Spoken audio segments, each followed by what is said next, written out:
the day of trying to catch up on these things that I'm behind. Looking at the thing though, this one is short and then we have two very long ones. So I quite honestly may stop after this one. It's at least two more today.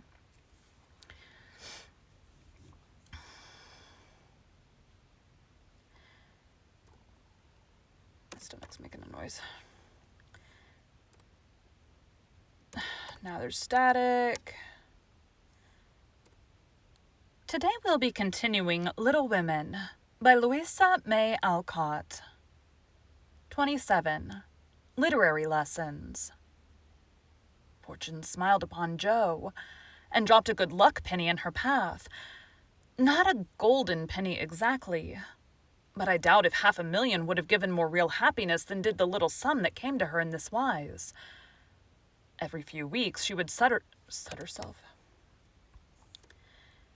Every few weeks she would shut herself up in her room, put on her scribbling suit, and fall into a vortex as she expressed, "Damn it!"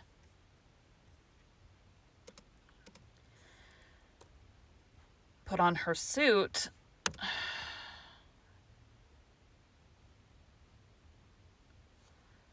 In her room.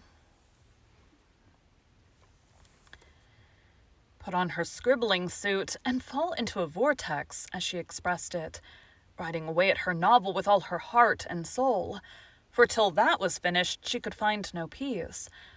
Her scribbling suit consisted of a black woolen pinafore on which she could wipe her pen at will, and a cap of the same material, adorned with a cheerful red bow, into which she bundled her hair when the decks were cleared for action. This cap was a beacon to the inquiring eyes of her family, who during these periods kept their distance, merely popping in their heads semi-occasionally to ask with interest, "Does genius burn, Jo?" They did not always venture even to ask this question.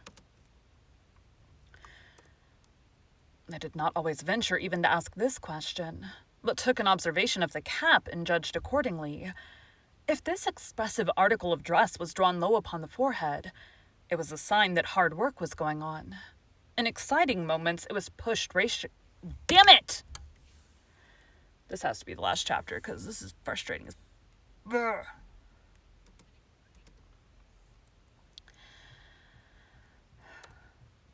In exciting moments, it was pushed rakishly askew, and when despair seized the author, it was plucked wholly off and cast upon the floor. At such times, the intruder silently withdrew, and not until the red bow was seen gaily erect upon the gifted brow did anyone dare address Jo. She did not think herself a genius by any means, but when the writing fit came on, she gave herself up to it with entire abandon, and led a blissful life unconscious of want, care, or bad weather, while she sat safe and happy in an imaginary world, full of friends almost as real and dear to her as any in the flesh. Sleep forsook her eyes. Meals stood untasted, day and night were all too short to enjoy the happiness, which blessed her only at such times, and made these hours worth living, even if they bore no other fruit. A divine, I don't know how to say this word. This one. Afflatus. Afflatus. The divine afflatus usually lasted a week or two, and then she emerged from her vortex, hungry, sleepy, cross, or despondent. She was just recovering from one of these attacks when she was prevailed upon to escort Miss Crocker to a lecture, and in return for her virtue was rewarded with a new idea.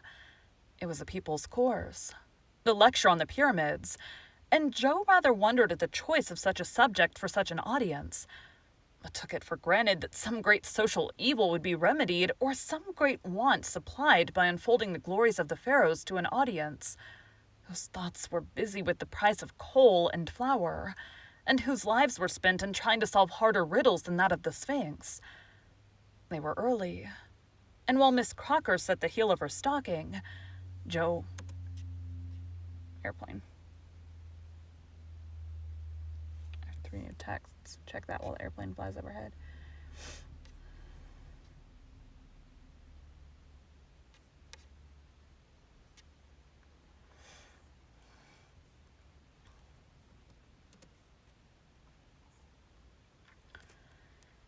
Jo amused herself by examining the faces of the people who occupied the seat with them. On her left were two matrons, with massive foreheads and bonnets to match, discussing women's rights and making tatting. Beyond sat a pair of humble lovers artlessly holding each other by the hand, a somber spinster eating peppermints out of a paper bag, and an old gentleman taking his preparatory nap behind a yellow bandana. On her right, her only neighbor was a studious-looking lad absorbed in a newspaper. It was a pictorial sheet, and Jo examined the work of art nearest her, idly wondering what unfortuitous concatenation.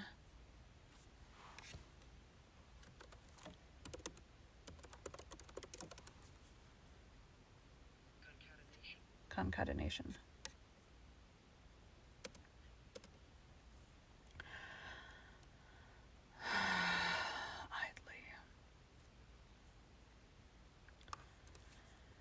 Idly wondering what an unfortuitous concatenation of circumstances needed the melodramatic illustration of an Indian in full war costume, tumbling over a precipice with a wolf at his throat, while two infuriated young gentlemen with unnaturally small feet and big eyes were stabbing each other close by, and a disheveled female was flying away in the background, with her mouth wide open. Pausing. Car.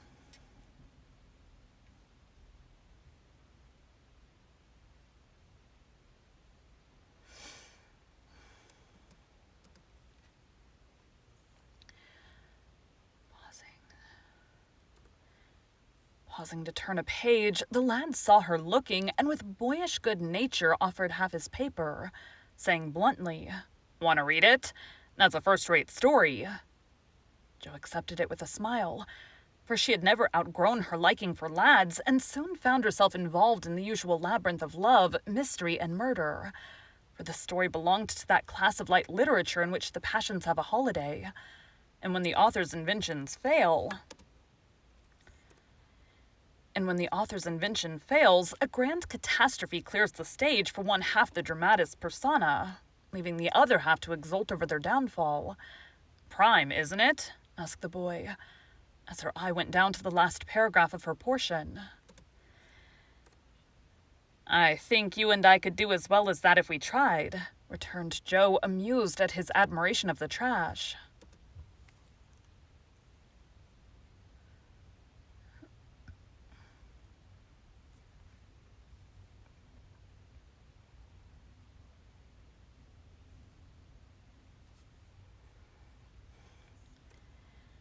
"I should think I was a pretty lucky chap if I could.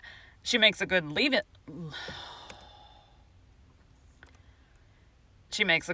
out of such stories, they say." And he pointed to the name of Mrs. Slang Northbury, under the title of the tale. "Do you know her?" asked Jo with sudden interest. "No, but I read all her pieces, and I know a fellow who works in the office where the paper is printed." "Do you say she makes a good living out of stories like this?" said Jo.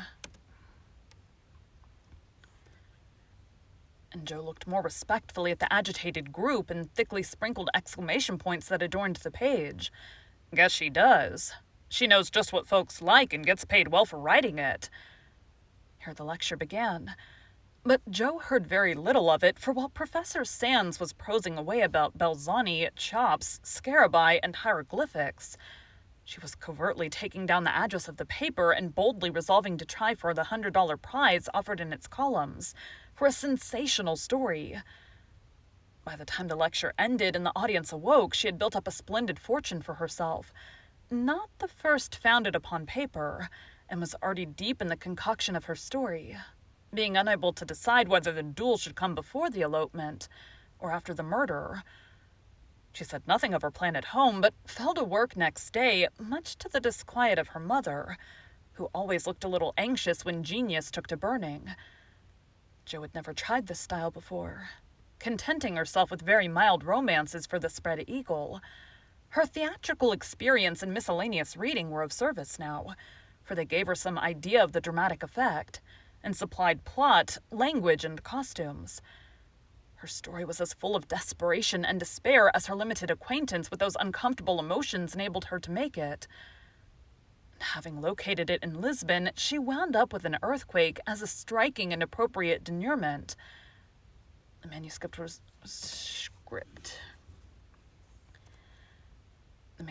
privately dispatched, accompanied by a note, modestly saying that if the tale didn't get the prize, which the writer hardly dared expect, she would be very glad to receive any sum it might be considered worth. 6 weeks is a long time to wait, and a still longer time for a girl to keep a secret.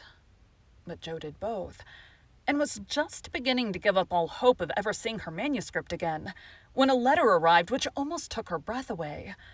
For on opening it, a check for $100 fell into her lap. For a minute she stared at it as if it had been a snake. Then she read her letter and began to cry. If the amiable gentleman who wrote that kindly note could have known what intense happiness he was giving a fellow creature, I think he would devote his leisure hours, if he has any, to that amusement. For Jo valued the letter more than the money, because it was encouraging, and after years of effort, it was so pleasant to find that she had learned to do something, though it was only to write a sensation story. A prouder young woman was seldom seen than she. When, having composed herself, she electrified the family by appearing before them with the letter in one hand, the check in the other, announcing that she had won the prize. Of course, there was a great jubilee, and when the story came, everyone read and praised it. Though after her father had told her that the language was good, the romance fresh and hearty, and the tragedy quite thrilling, he shook his head and said in his unworldly way, "You can do better than this, Jo. Aim at the highest and never mind the money." "I think the money is the best part of it. What will you do with such a fortune?" asked Amy, regarding the magic slip of paper with a reverential eye. "Send Beth and Mother to the seaside for a month or two," answered Jo promptly. "Oh, how splendid. No, I can't do it, dear. It would be so selfish," cried Beth, who had clapped her thin hands and taken a long breath as if pining for fresh ocean breezes, then stopped herself and motioned away the check which her sister waved before her.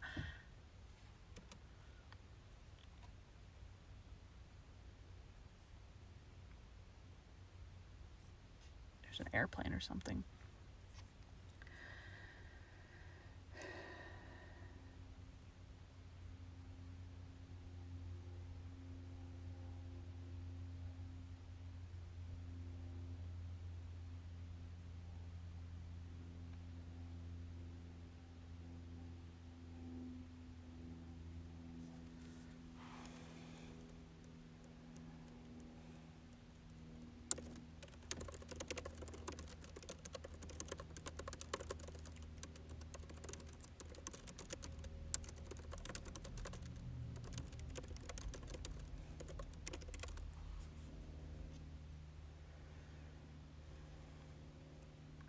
Still an airplane.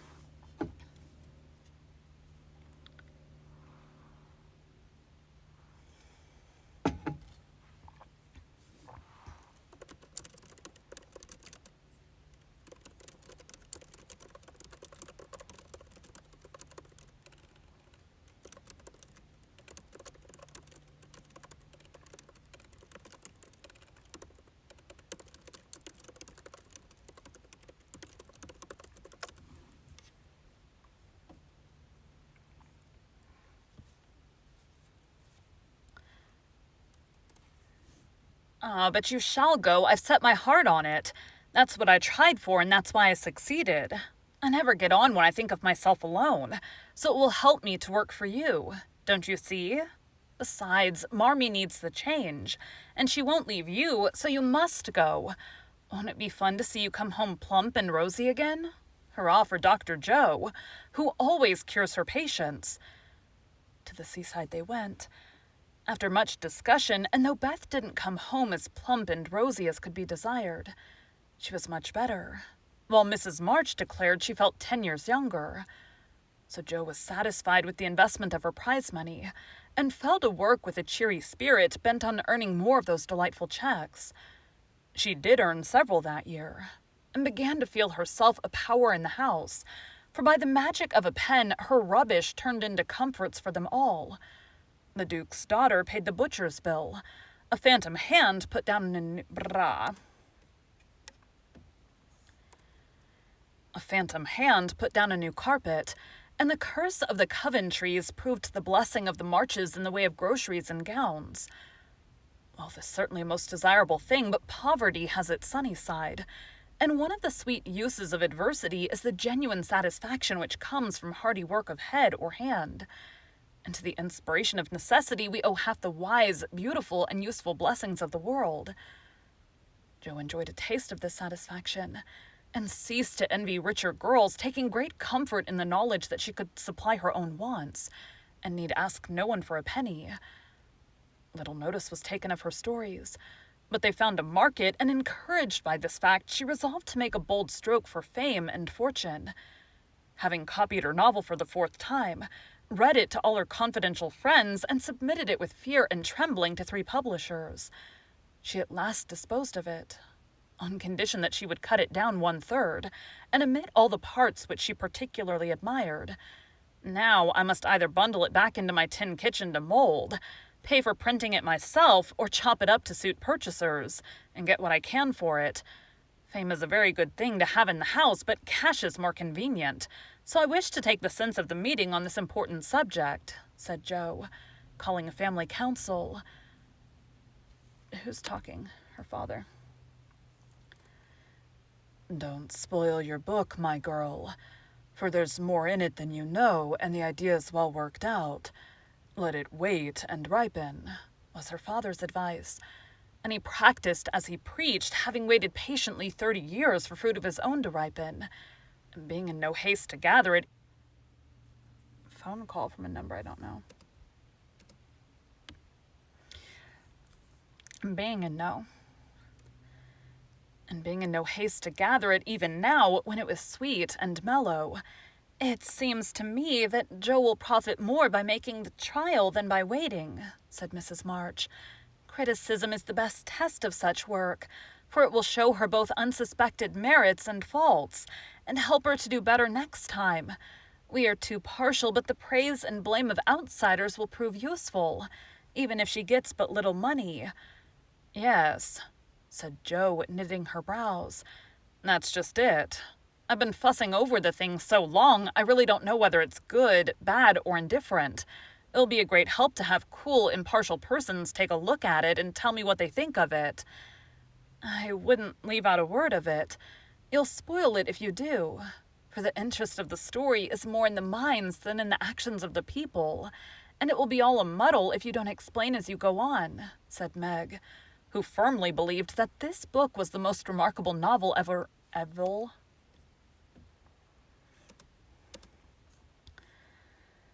My gosh, they're sending so many texts.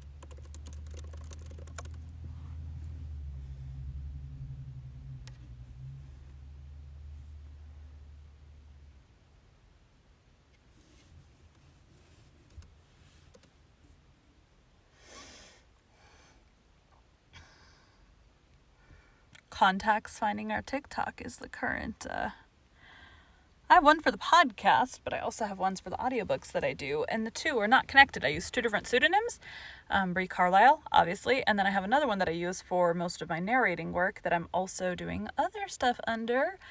But I'm at the point where, like, people are about to start posting and tagging, and I'm like, people are going to find out. It is what it is. Who firmly believed that this book was the most remarkable novel ever. The word is ever written. Who firmly believed that this book was the most remarkable novel ever written. But Mr. Allen says leave out the explanations. Make it brief and dramatic and let the characters tell the story, interrupted Joe, turning to the publisher's note. Do as he tells you. He knows what will sell, and we don't. Make a good popular book and get as much money as you can. By and by, when you've got a name, you can afford to digress and have philosophical and metaphysical people in your novels, said Amy, who took a strictly practical view of the subject. With self-publishing being way more accepted these days, this is the stance I would take. If I was going the trad pub route. If I was not going the trad pub route, there are quite a few people, authors, that have gotten popular based off of books that they self-published that have then later been picked up by trad pub. Trad pub being like the big 5. 4? 5? However many big publishers. The advice that I tend to like better is write the book that you want to read 50,000 times as you edit it, and you will find your people who want to read it. No matter what book you write, you will have people that like it and people that don't like it.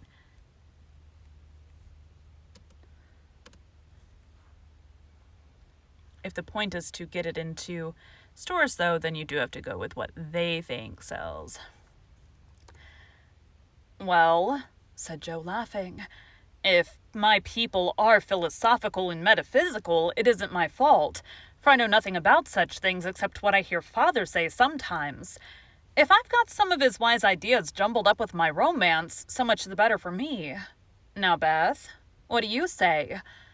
I should so like to see it printed soon, was all Beth said, and smiled in saying it, but there was an unconscious emphasis on the last word, and a wistful look in the eyes that never lost their childlike candor which chilled Joe's heart for a minute, with a foreboding fear and deciding her to make her little venture soon. So with Spartan firmness, the young authoress laid her firstborn on her table, and chopped it up as ruthlessly as any ogre. In the hope of pleasing everyone, she took everyone's advice, and like the old man and his donkey in the fable, suited nobody. Her father liked the metaphysical streak which had unconsciously got into it, so that was allowed to remain, though she had her doubts about it. Her mother thought that there was a trifle too much description. Out, therefore, it nearly all came, and with it many necessary links in the story. Meg admired the tragedy, so Joe piled up the agony to suit her. Excuse me.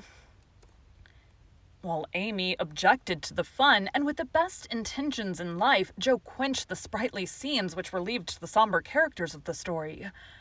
Then, to complete the ruin, she cut it down 1/3, and confidingly sent the poor little romance, like a picked robin, out into the big, busy world to try its fate.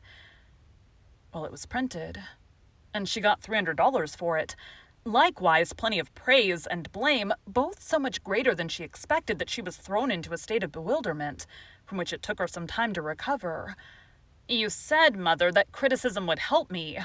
But how can it when it's so contradictory that I don't know whether I've written a promising book or broken all the 10 commandments? Cried poor Joe, turning over a heap of notices, the perusal of which filled her with pride and joy one minute, wrath and dire dismay the next. This man says an exquisite book full of truth, beauty, and earnestness. All is sweet, pure, and healthy, continued the perplexed authoress. The next, the theory of the book is bad, full of morbid fancies, spiritualistic ideas, and unnatural characters. Now, as I had no theory of any kind, don't believe in spiritualism, and copied my characters from life, I don't see how this critic can be right. Another says it's one of the best American novels which has appeared for years. I know better than that. And the next asserts that though it is original and written with great force and feeling, it is a dangerous book. 'Tisn't. Some make fun of it, some overpraise, and nearly all insist that I had a deep theory to expound, which I only wrote it for the pleasure and the money. When I only wrote it.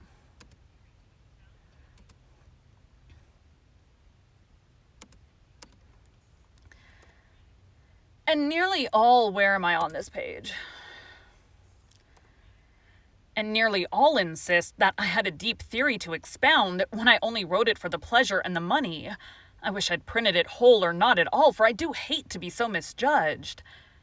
Her family and friends administered comfort and commendation liberally. Yet it was a hard time for sensitive, high-spirited Jo, who meant so well, and had apparently done so ill. But it did her good. For those whose opinion had real value gave her the criticism which is an author's best education. And when the first soreness was over, she could laugh at her poor little book, yet believe in it still and feel herself the wiser and stronger for the buffeting she had received. Not being a genius like Keats. "It won't kill me," she said stoutly, "and I've got the joke on my side after all.